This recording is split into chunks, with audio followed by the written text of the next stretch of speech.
Good morning students. आज हम लोग फंडामेंटल यूनिट ऑफ लाइफ इस चैप्टर का जो बाकी का पार्ट है उसको स्टार्ट करते हैं। लास्ट लेक्चर में जो है हमने देखा था कि हमने प्लाज्मा मेम्ब्रेन और न्यूक्लियस तक का जो पोर्शन है वो हमने कंप्लीट किया था। आज हम स्टार्ट करते हैं साइटोप्लाज्म से।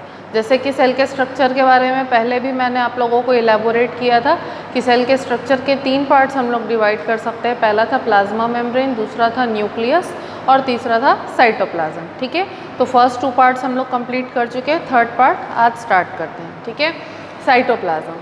साइटोप्लाज्म का मीनिंग क्या होता है? ठीक है, साइटो मीन्स सेल और प्लाज्म मीन्स फ्लूइड। तो सेल के अंदर जो फ्लूइड फील्ड है उसको हम कहते हैं साइटोप्लाज्म। ठीक है, अब साइटोप्लाज्म जो होता है बहुत ही विस्कस सा फ्लूइड होता है। विस्कस यानी कि थिक सा फ्लूइड होता है। ठीक है, और इसके अंदर बहुत सारे छोटे छोटे जो है सेल ऑर्गेनेल्स जो हैं वो प्रेजेंट होते हैं। ठीक है, अब साइटोप्लाज्म जो होता है उसको हम लोग अगेन 2 पार्ट्स में डिवाइड कर सकते हैं। पहला होता है साइटोसोल और दूसरा है सेल ऑर्गेनेल्स। ठीक है, साइटोसोल कौन सा पार्ट है? सेल ऑर्गेनेल्स को हटा करके या सेल ऑर्गेनेल्स को छोड़ करके, ठीक है, बाकी जो थिक विस्कस फ्लूइड सेल के अंदर भरा हुआ होता है दैट इज़ द साइटोसोल, यानी कि एक्चुअल जो फ्लूइड है उसको हम साइटोसोल कह रहे हैं। और साइटोसोल के अंदर जो है सस्पेंडेड रहने वाले सब माइक्रोस्कोपिक सेल्यूलर स्ट्रक्चर्स होते हैं। ये जो सब माइक्रोस्कोपिक सेल्यूलर स्ट्रक्चर्स होते हैं इनको हम कहते हैं सेल ऑर्गेनेल्स। ठीक है, तो साइटोप्लाज्म 2 पार्ट से बना हुआ है। पहला पार्ट है साइटोसोल और दूसरा पार्ट है सेल ऑर्गेनेल्स। साइटोसोल क्या है? जो विस्कस थिक फ्लूइड होता है सेल के अंदर, ठीक है, उसको हम साइटोसोल कहते हैं। ठीक है, और साइटोसोल के अंदर क्या सस्पेंडेड रहते हैं? साइटोसोल के अंदर सस्पेंडेड रहते हैं सेल ऑर्गेनेल्स जो कि सब माइक्रोस्कोपिक सब सेल्यूलर स्ट्रक्चर्स होते हैं। ठीक है, अब साइटोसोल जो है उसका फंक्शन क्या होता है?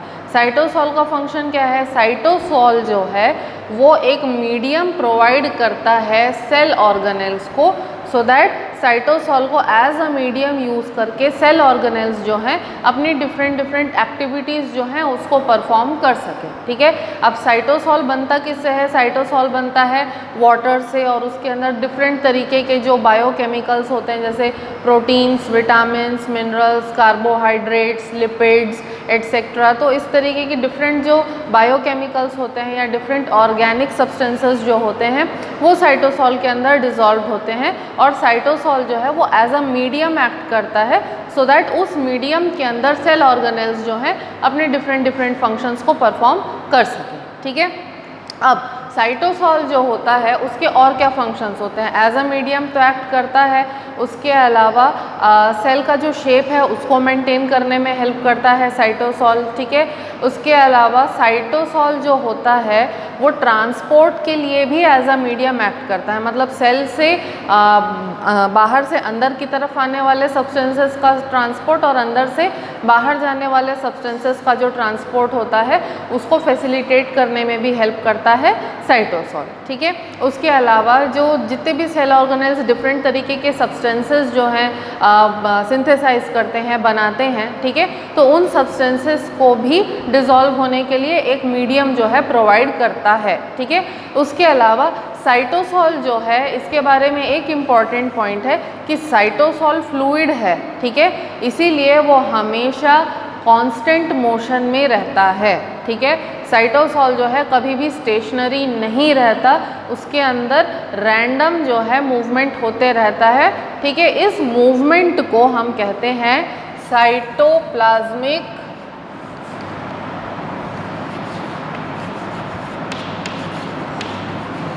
स्ट्रीमिंग।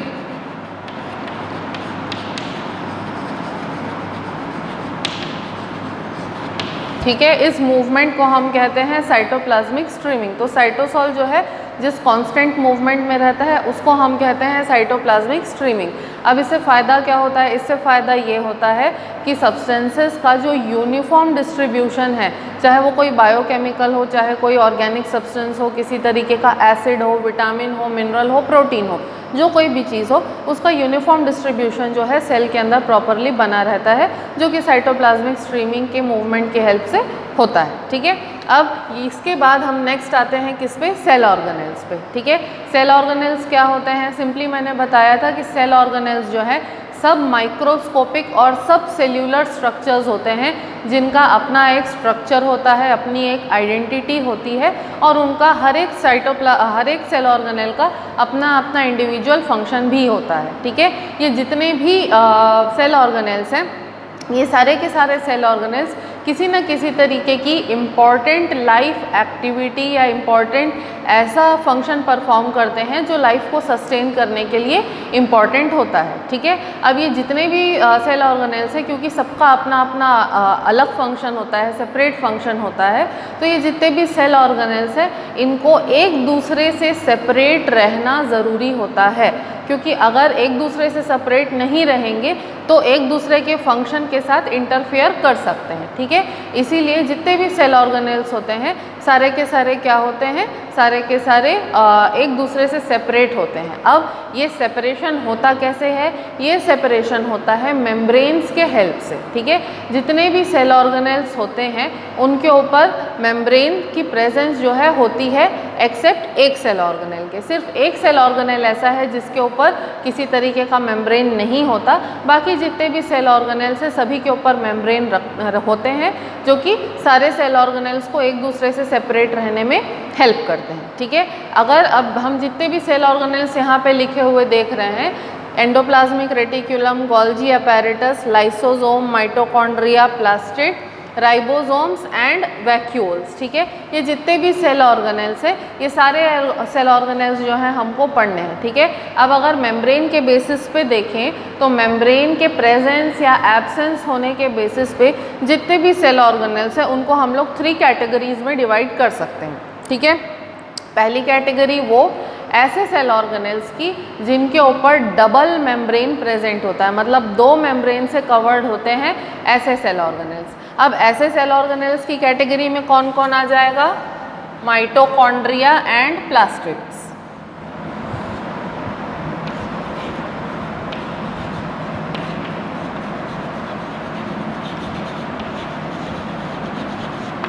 ठीक है, माइटोकॉन्ड्रिया एंड प्लास्टिड्स जो होते हैं इनके ऊपर डबल मेम्ब्रेन रहता है। उसके बाद आते हैं single membrane bound cell organelles. ठीक है, यहाँ पे क्या है? सिंगल मेम्ब्रेन होता है, किस पे? एंडोप्लाज्मिक रेटिकुलम, गोल्जी अपैरेटस और लाइसोसोम, इन तीनों पे सिंगल मेम्ब्रेन होता है। माइटोकॉन्ड्रिया और प्लास्टिड पे डबल मेम्ब्रेन होता है। और राइबोसोम्स जो हैं वो ऐसे सेल ऑर्गेनेल्स हैं which are not membrane bound. Ribosomes के ऊपर किसी भी तरीके का मेम्ब्रेन जो है वो नहीं होता है, ये मेम्ब्रेन लेस होते हैं। एंड वैक्यूल्स जो होते हैं, वैक्यूल्स जो है वो एक्चुअली क्या होते हैं? गैप्स होते हैं जो कि साइटोसोल में, साइटोप्लाज्म में आ जाते हैं, और वो जो गैप्स होते हैं उनके अंदर डिफरेंट तरीके के जो बायोकेमिकल सब्सटेंसेस हैं जो सरप्लस में होते हैं, वो बायोकेमिकल सब्सटेंसेस जो है वो वैक्यूल्स के अंदर स्टोर किए जाते हैं। तो वैक्यूल्स जो है इनके ऊपर भी किसी तरीके का मेम्ब्रेन नहीं होता, ये सिर्फ गैप्स होते हैं। ठीक है, तो 1 बाय 1 हमको सेल ऑर्गेनेल्स के स्ट्रक्चर और फंक्शन के बारे में देखना है। ठीक है, तो सबसे पहले हम लोग स्टार्ट करते हैं एंडोप्लाज्मिक रेटिकुलम से।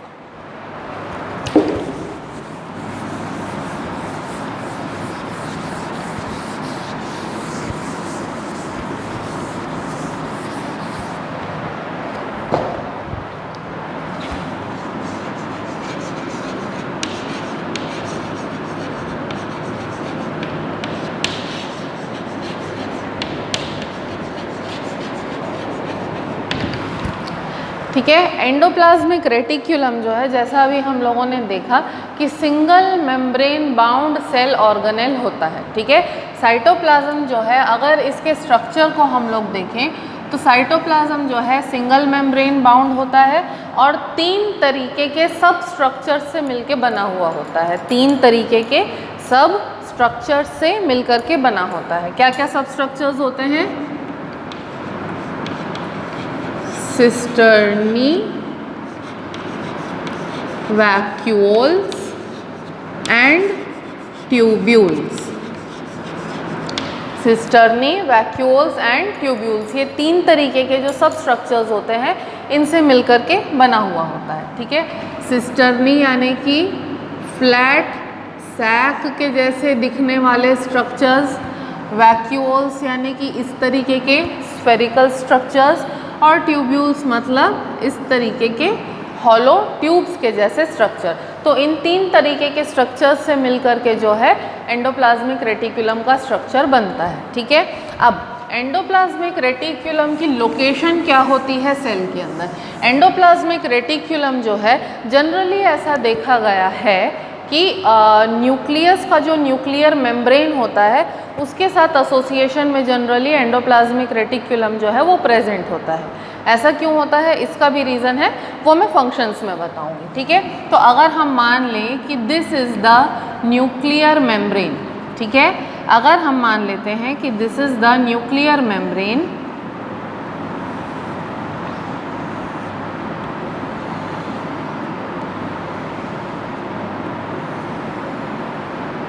okay, if this is the nuclear membrane, then endoplasmic reticulum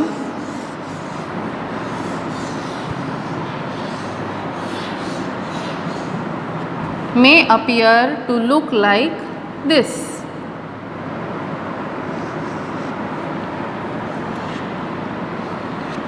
Okay, if this is the nuclear membrane, then this should be the endoplasmic reticulum and it should appear like this. Okay, now यहाँ पर भी variations होते हैं endoplasmic reticulum में।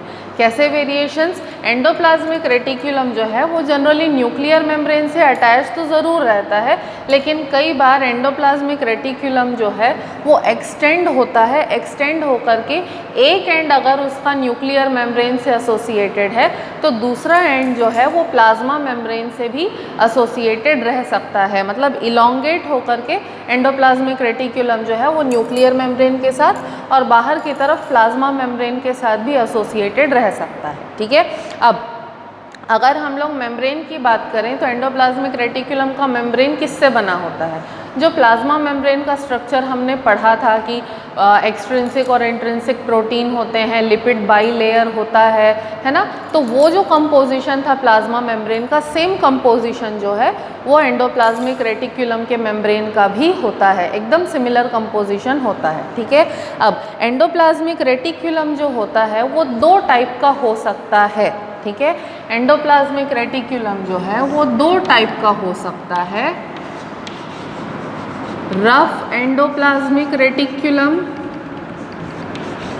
And smooth endoplasmic reticulum. 2 तरीके के endoplasmic reticulum हो सकते हैं, रफ एंडोप्लाज्मिक रेटिकुलम और स्मूथ एंडोप्लाज्मिक रेटिकुलम। अब ये रफ और स्मूथ का फंडा कहाँ से आया? रफ एंडोप्लाज्मिक रेटिकुलम ऐसे एंडोप्लाज्मिक रेटिकुलम को बोलते हैं कि जिसके सरफेस के ऊपर, मेम्ब्रेन के सरफेस के ऊपर राइबोसोम्स नाम के सेल ऑर्गेनेल्स प्रेजेंट हों।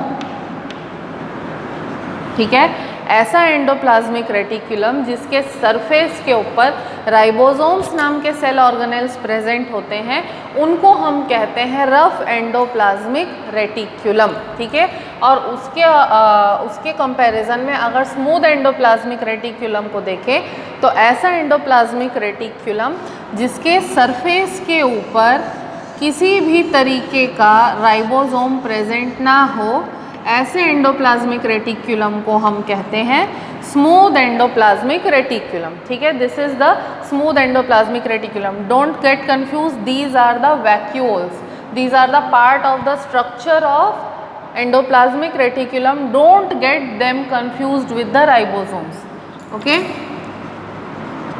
These are the ribosomes.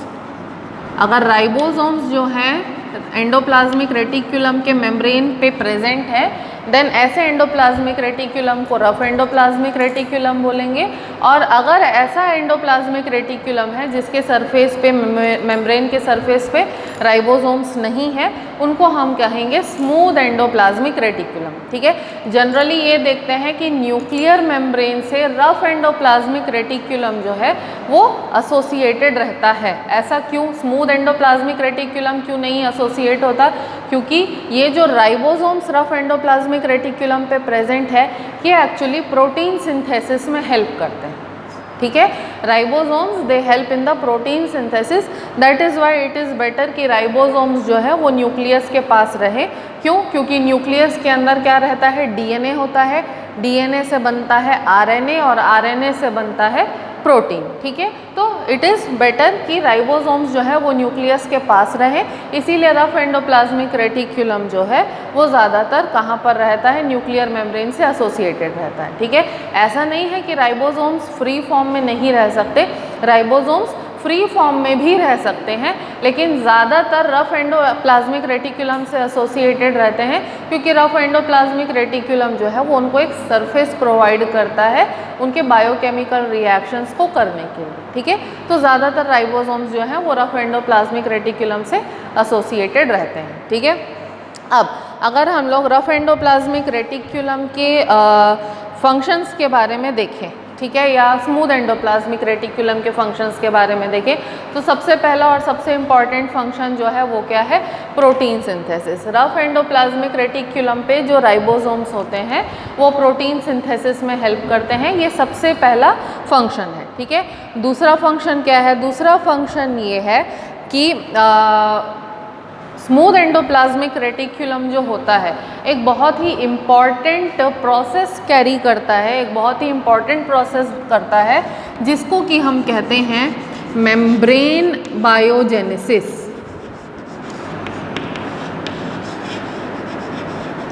ठीक है, स्मूथ एंडोप्लाज्मिक रेटिक्यूलम जो है वो एक प्रोसेस कैरी आउट करता है जिसको कि हम कहते हैं मेम्ब्रेन बायोजेनेसिस। अब मेम्ब्रेन बायोजेनेसिस क्या है? मेम्ब्रेन पता है हमको मेम्ब्रेन क्या होता है, और बायोजेनेसिस, बायो मतलब लिविंग, ठीक है, और जेनेसिस मतलब सिंथेसिस। तो जब मेम्ब्रेन के सब्सटेंसेस का सिंथेसिस होता है, मेम्ब्रेन के बायोलॉजिकल कंपोनेंट्स का सिंथेसिस होता है, तब उस प्रोसेस को हम कहते हैं मेम्ब्रेन बायोजेनेसिस। तो सिंपली अगर हम कहें तो मेम्ब्रेन बायोजेनेसिस का जो प्रोसेस है, उस प्रोसेस में मेम्ब्रेन यानी कि प्लाज्मा मेम्ब्रेन हुआ या एंडोप्लाज्मिक रेटिक्यूलम का मेम्ब्रेन हुआ, मेम्ब्रेन बनाने के लिए जो चीज़ों की ज़रूरत होती है, जैसे लिपिड्स की ज़रूरत होती है, प्रोटीन्स की ज़रूरत होती है, फैटी एसिड की ज़रूरत होती है, तो इन सब चीज़ों का सिंथेसिस होने का जो प्रोसेस है उसको हम कहते हैं मेम्ब्रेन बायोजेनेसिस। और मेम्ब्रेन बायोजेनेसिस का जो प्रोसेस है वो कहाँ पर होता है? स्मूथ एंडोप्लाज्मिक रेटिक्यूलम में होता है। ठीक है, अब आपके लिए एक होमवर्क है कि आप लोगों को मेम्ब्रेन बायोजेनेसिस के ऊपर एक शॉर्ट नोट लिख करके मुझे भेजना है। ठीक है, डोंट फॉरगेट, क्योंकि पिछला होमवर्क भी अभी तक मैंने रिसीव नहीं किया है, so it is better that you get this time. ठीक है, मेम्ब्रेन बायोजेनेसिस का जो प्रोसेस है उसके ऊपर एक छोटा सा शॉर्ट नोट जो है वो आपको मुझे बना करके विदिन 2 डेज भेजना है। ठीक है, अब अगले फंक्शन पे आते हैं। एंडोप्लाज्मिक रेटिक्यूलम जो है वो इंटरसेल्यूलर और इंट्रासेल्यूलर ट्रांसपोर्ट दोनों में हेल्प करता है। इंटरसेल्यूलर मतलब सेल के अंदर होने वाला ट्रांसपोर्ट, या ये मान सकते हैं कि एंडोप्लाज्मिक रेटिक्यूलम से प्लाज्मा मेम्ब्रेन तक या एंडोप्लाज्मिक रेटिक्यूलम से किसी और सेल ऑर्गेनेल तक अगर होने वाला जो ट्रांसपोर्ट है वो इंटरसेल्यूलर है। ठीक है, सॉरी इंट्रासेल्यूलर है, और 2 सेल के बीच में होने वाला जो ट्रांसपोर्ट है वो इंटरसेल्यूलर है। तो इंटरसेल्यूलर और इंट्रासेल्यूलर ट्रांसपोर्ट में हेल्प करने का काम कौन करता है? Endoplasmic reticulum. ठीक है, उसके अलावा साइटोप्लाज्म को इंटरनल सपोर्ट प्रोवाइड करता है, सो दैट साइटोप्लाज्म जो है वो सेल की टर्जिडिटी बना के रखने में हेल्प कर सके। ठीक है, टर्जिडिटी क्या होती है? टर्जिडिटी यानी कि सेल को फुला के रखने में, शेप उसका बना के रखने में साइटोप्लाज्म की हेल्प करता है एंडोप्लाज्मिक रेटिक्यूलम। ठीक है। उसके अलावा बहुत सारे केमिकल्स के सिंथेसिस के लिए एक प्लेटफॉर्म या एक बेस प्रोवाइड करने का काम भी कौन करता है? Endoplasmic reticulum. उसके अलावा स्मूथ एंडोप्लाज्मिक रेटिकुलम का एक और बहुत ही इम्पॉर्टेंट फंक्शन है कि स्मूथ एंडोप्लाज्मिक रेटिकुलम जो है वो डिटॉक्सिफिकेशन में हेल्प करता है। ठीक है, किस में हेल्प करता है? डिटॉक्सिफिकेशन में। ठीक है, अब हमारे बॉडी के जितने भी सेल्स होते हैं जनरली सभी में एंडोप्लाज्मिक रेटिकुलम होता है, लेकिन ये जो डिटॉक्सिफिकेशन का प्रोसेस है ये स्पेसिफिकली कहाँ होता है? हमारे बॉडी में जो हमारा लीवर होता है। ठीक है, लीवर के सेल्स में जो स्मूथ एंडोप्लाज्मिक रेटिकुलम है, सिर्फ लीवर के सेल्स में जो स्मूथ एंडोप्लाज्मिक रेटिकुलम है वो डिटॉक्सिफिकेशन का प्रोसेस करते हैं। डिटॉक्सिफिकेशन ऑफ किसका? टॉक्सिक मतलब क्या होता है? जहर। तो जहरीली चीज़ों का, ऐसी चीज़ों का जो हमारे बॉडी के लिए सूटेबल नहीं है, ऐसी चीज़ों का अगर डिग्रेडेशन और रिमूवल जो होता है उसी को हम कहते हैं डिटॉक्सिफिकेशन, और उसको कौन करता है? Smooth endoplasmic reticulum. ठीक है, जैसे कि जो लोग अल्कोहल कंज्यूम करते हैं, डिफरेंट तरीके के ड्रग्स कंज्यूम करते हैं, ठीक है, तो ऐसे लोगों की बॉडी में जो है डिटॉक्सिफिकेशन का प्रोसेस कौन करता है?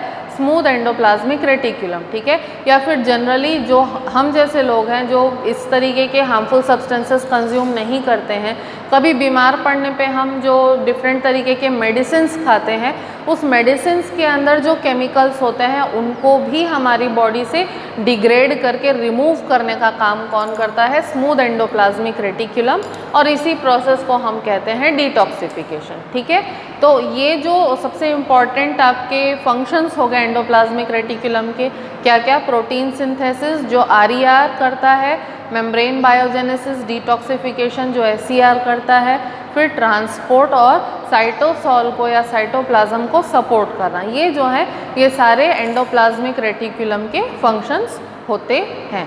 ठीक है, नेक्स्ट अब हम लोग आते हैं अगले सेल ऑर्गेनेल पे।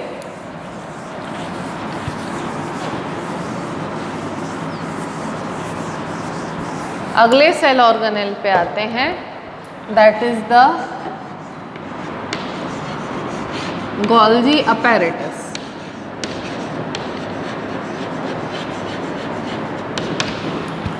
ठीक है, गोल्जी अपैरेटस जो होता है ये भी एक सब माइक्रोस्कोपिक और सब सेल्यूलर सेल ऑर्गेनेल है। इसकी डिस्कवरी एक इटालियन साइंटिस्ट ने की थी जिनका नाम था कैमिलो गोल्जी।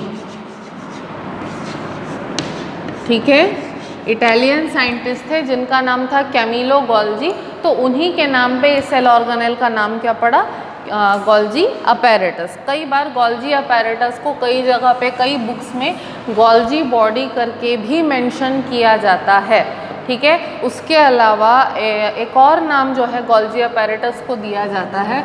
अगर गोल्जी अपैरेटस को हम लोग प्लांट सेल के केस में बात करें, अगर प्लांट्स के अंदर जो गोल्जी अपैरेटस है उसके बारे में बात करें तो उसको डिक्टियोजोम्स भी कहा जाता है।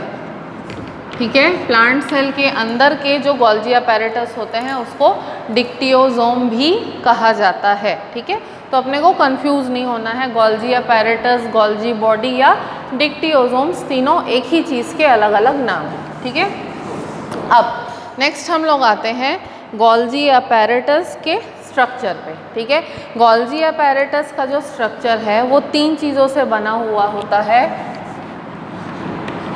सैक्स, ट्यूब्यूल्स एंड वेसिकल्स।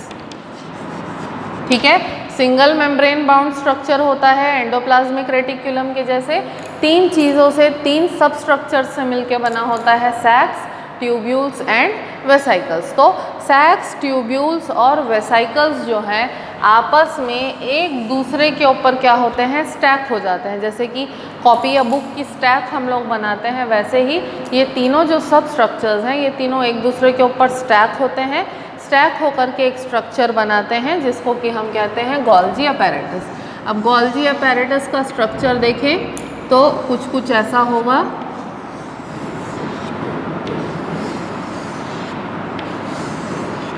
ठीक है, इस तरीके से सैक्स होंगे, ये इंटरनली एक दूसरे से ट्यूब्यूल्स के थ्रू कनेक्टेड होंगे और वेसाइकल्स जो हैं वो हमको यहाँ पर देखने के लिए मिल सकते हैं।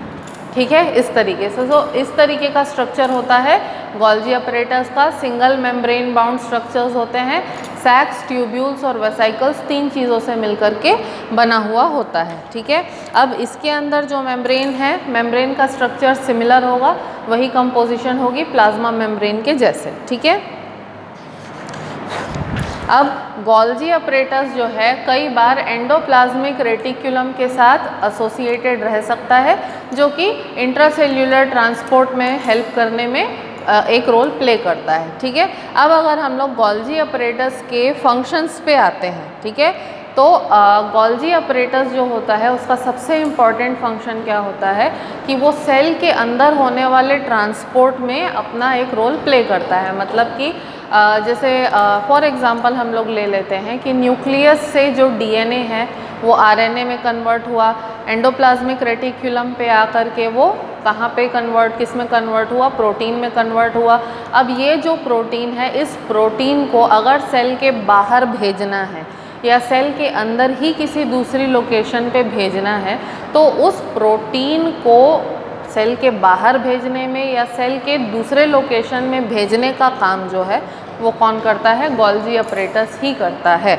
उसके अलावा जो सबसे दूसरा इम्पॉर्टेंट फंक्शन होता है गोल्जी अपरेटस का, वो ये है कि गोल्जी अपरेटस जो है वो सेल के जो प्रोडक्ट्स होते हैं, ठीक है, चाहे वो कोई बायोकेमिकल हो, प्रोटीन हो, फैट हो या और किसी तरीके का लिपिड हो या कोई विटामिन हो सकता है, हार्मोन हो सकता है या किसी तरीके का एंजाइम हो सकता है, कुछ भी हो सकता है। तो सेल के अंदर बनने वाली जितनी भी चीज़ें हैं उनका प्रॉपर क्या करता है, मॉडिफिकेशन करता है, प्रोसेसिंग करता है, पैकेजिंग करता है और देन उसको फाइनली ट्रांसपोर्ट करने में हेल्प करता है। ठीक है, क्या क्या करता है गोल्जी अपरेटस, सेल के अंदर बनने वाले जितने भी प्रोडक्ट्स हैं उनका प्रोसेसिंग करेगा, मॉडिफिकेशन करेगा, उनकी पैकेजिंग करेगा और उनका ट्रांसपोर्ट करने में भी हेल्प करता है। ठीक है, अब ये जो मॉडिफिकेशन, पैकेजिंग और ट्रांसपोर्ट के बारे में हमने बात किया, ठीक है,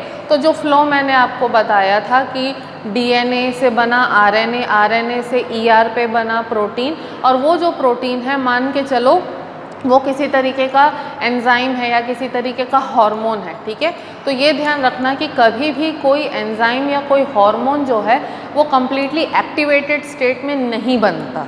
ठीक है, वो इनएक्टिव स्टेट में बनता है। तो इनएक्टिव स्टेट से उसको एक्टिव स्टेट में कन्वर्ट करने का काम कौन करेगा, गोल्जी अपरेटस। ठीक है, तो जिस साइड से मान के चलते हैं यहाँ पे एंडोप्लाज्मिक रेटिकुलम है और एंडोप्लाज्मिक रेटिकुलम से कोई सब्सटेंस जो है वो कहाँ पर आ रहा है, गोल्जी अपरेटस पे आ रहा है। तो इस साइड से जो कॉन्वेक्स साइड होता है, जो कॉन्वेक्स साइड होता है किसका, गोल्जी अपरेटस का, ये जो कॉन्वेक्स साइड होता है इसको हम कहते हैं सिस फेस। इसको क्या कहते हैं हम लोग, सिस फेस। तो सिस फेस से सब्सटेंसेस को रिसीव करने का काम करता है गोल्जी अपरेटस, इंटरनली उसकी प्रोसेसिंग होती है और इस साइड से, दूसरे साइड से जो है प्रोसेसिंग और मॉडिफिकेशन होने के बाद में वो जो सब्सटेंस है ट्रांसपोर्ट के लिए रिलीज़ होता है। ये वेसाइकल्स के अंदर सब्सटेंसेस की पैकेजिंग होती है और वेसाइकल्स जो है कॉन्केव फेस जो होता है, ये जो कॉन्केव फेस है, इस फेस से गोल्जी अपरेटस से बाहर निकलते हैं। तो इस फेस को हम कहते हैं ट्रांस फेस। तो गोल्जी अपरेटस के 2 फेस है, सिस फेस जो कि कॉन्वेक्स होता है और ट्रांस फेस जो कि कॉन्केव होता है। तो सिस फेस से चीज़ें रिसीव करता है और ट्रांस फेस से उनको क्या करता है, रिलीज़ करता है। ठीक है, उसके अलावा और क्या फंक्शन होता है गोल्जी अपरेटस का, इसके अलावा गोल्जी अपरेटस जो होता है वो कई बार सिंपल और कॉम्प्लेक्स शुगर बनाने का काम भी करता है। कई बार अगर नीड पड़ती है तो सिंपल और कॉम्प्लेक्स शुगर बनाने का काम भी जो है वो करता है। जैसे कि प्लांट सेल वॉल के बारे में अगर हम लोग बात करें, सेल्यूलोज को छोड़ करके बाकी बहुत सारे डिफरेंट टाइप के शुगर्स बनाने का काम जो है उसको भी गोल्जी अपरेटस करता है, ठीक है। इसके अलावा कई सारे डिफरेंट चीज़ों का सिक्रीशन भी गोल्जी अपरेटस करता है। और एक इम्पॉर्टेंट फंक्शन है गोल्जी अपरेटस का कि जो हमने सेल ऑर्गेनेल्स में पढ़ा था, एक सेल ऑर्गेनेल था लाइसोसोम, ठीक है। लाइसोसोम का फॉर्मेशन कौन करता है? लाइसोसोम का फॉर्मेशन भी गोल्जी अपरेटस ही करता है। Okay, so this was the function of the Golgi apparatus. Next video जो है उसमें हम लोग आगे के सेल ऑर्गेनेल्स के स्ट्रक्चर एंड फंक्शन के बारे में स्टडी करेंगे। टिल देन आपका होमवर्क है मेम्ब्रेन बायोजेनेसिस पे एक शॉर्ट नोट बनाना और विद इन 2 days उसको मुझे सबमिट करना। Thank you.